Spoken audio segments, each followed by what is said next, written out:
Hello students. आज के इस लेक्चर में हम लोग इरविंग गॉफमैन के बुक्स की क्रोनोलॉजी याद करेंगे।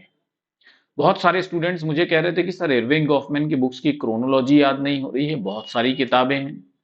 तो चलिए आज मैं आप लोगों को इरविंग गॉफमैन के ही बुक्स का क्रोनोलॉजी याद करा देता हूँ। सबसे पहले ये देख लेते हैं कि उनकी कौन कौन सी इंपॉर्टेंट बुक्स हैं जिनकी क्रोनोलॉजी आपको याद होनी चाहिए।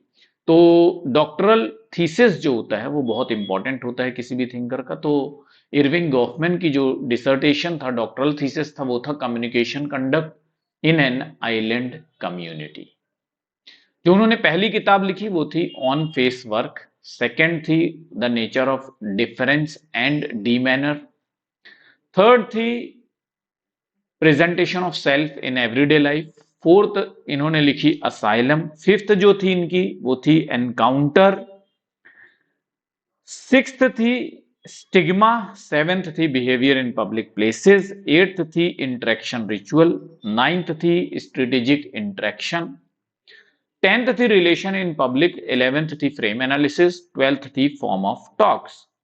अगर आप ऐसे याद रखने की कोशिश करेंगे तो बहुत मुश्किल हो जाएगा आपको याद रखना, लेकिन अगर आप किस्सा कहानी की तरह याद रखेंगे, कोई स्टोरी बना लेंगे इन वर्ड्स को लेकर के इनकी एक एक किताब को, तो बहुत आसान हो जाता है। तो इसी तरह से मैं आप लोगों को आजकल सिखा रहा हूं कि कैसे आप क्रोनोलॉजी पूरी पूरी याद रख सकते हैं किताब की। तो इरविंग गॉफमैन का भी मैंने एक ऐसा ही स्टेटमेंट बना रखा है, तो समझिए उसको। इरविंग गॉफमैन कम्युनिकेशन में बहुत कमजोर थे। जो भी उन्हें बोलना होता था वो फेस पर कह देते थे। उनका जो नेचर था वो डीमॉन की तरह था। डीमॉन कौन होता है? शैतान होता है। डीमॉन की तरह था एवरीडे लाइफ में।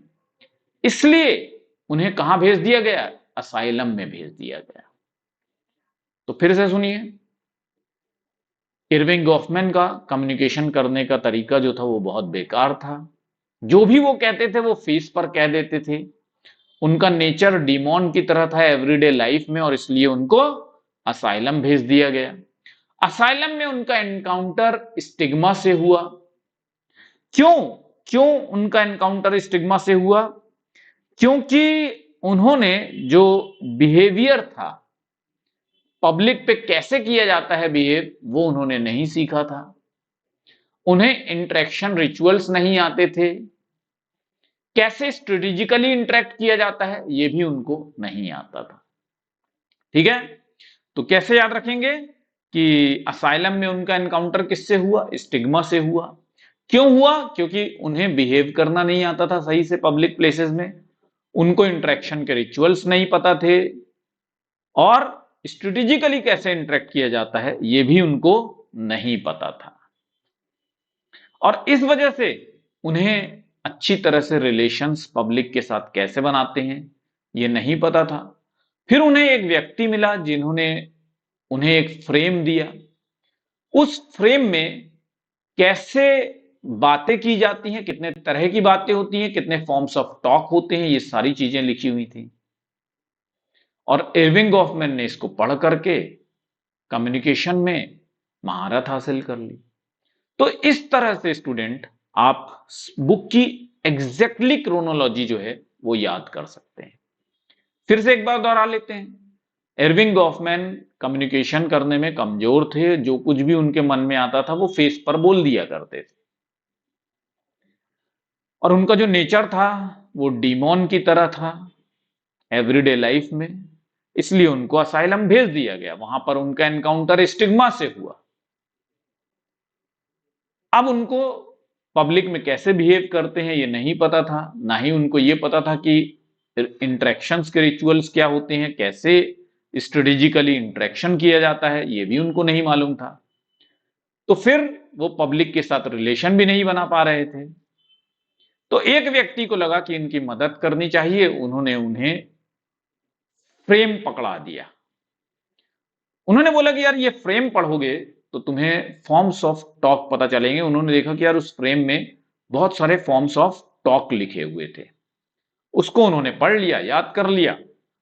उन्हें महारत हासिल हो गई। इरविंग गॉफमैन को महारत हासिल हो गई इसमें, फॉर्म्स ऑफ टॉक में। ठीक है स्टूडेंट्स, अगर इसी तरह से आप लोग बिल्कुल आसान तरीके से पूरी सोशियोलॉजी को पढ़ना चाहते हैं तो ये फाउंडेशन बैच आप लोगों के लिए है। और स्टूडेंट्स, हम आपसे हमेशा कहते हैं कि ये व्हाट्सएप ग्रुप जो है वो आपको ज्वाइन कर लेना चाहिए, और ये जो टेलीग्राम ग्रुप है ये भी आपको ज्वाइन कर लेना चाहिए। टेलीग्राम ग्रुप के लिए आपको क्या करना होता है, Manoj Sonkar underscore text book हमारा टेलीग्राम ग्रुप है, इसको आप सर्च कर लीजिएगा। ठीक है, और व्हाट्सएप ग्रुप अगर आप ज्वाइन करना चाहते हैं तो 7838517884 पर आप लिख सकते हैं कि I want to join WhatsApp group, अपना नाम और प्लेस लिख करके मुझे भेज दीजिएगा, मैं आपको व्हाट्सएप ग्रुप ज्वाइन करा दूंगा। कॉल मत कीजिएगा इस नंबर पे। तो पेपर 1 की क्लास नहीं देखते हो तो देखना शुरू कर दो, क्योंकि पेपर 1 की क्लास के बगैर नेट और जेआरएफ क्वालिफाई करना बहुत मुश्किल है आज की डेट में। ठीक है स्टूडेंट्स, तो मुझे पूरी उम्मीद है कि आप लोगों को बहुत हेल्प मिली होगी इस क्रोनोलॉजी से, और नेक्स्ट थिंकर मुझे क्या पढ़ा, क्या किस चीज की क्रोनोलॉजी करानी है, इस वीडियो के कमेंट बॉक्स में बता दीजिएगा। नेक्स्ट थिंकर जो भी होगा, जो ज्यादा लोग जिस थिंकर को बताएंगे वही थिंकर पे मैं क्रोनोलॉजी लेकर के आ जाऊंगा आप लोगों के लिए। Thank you very much students, all the best, bye bye.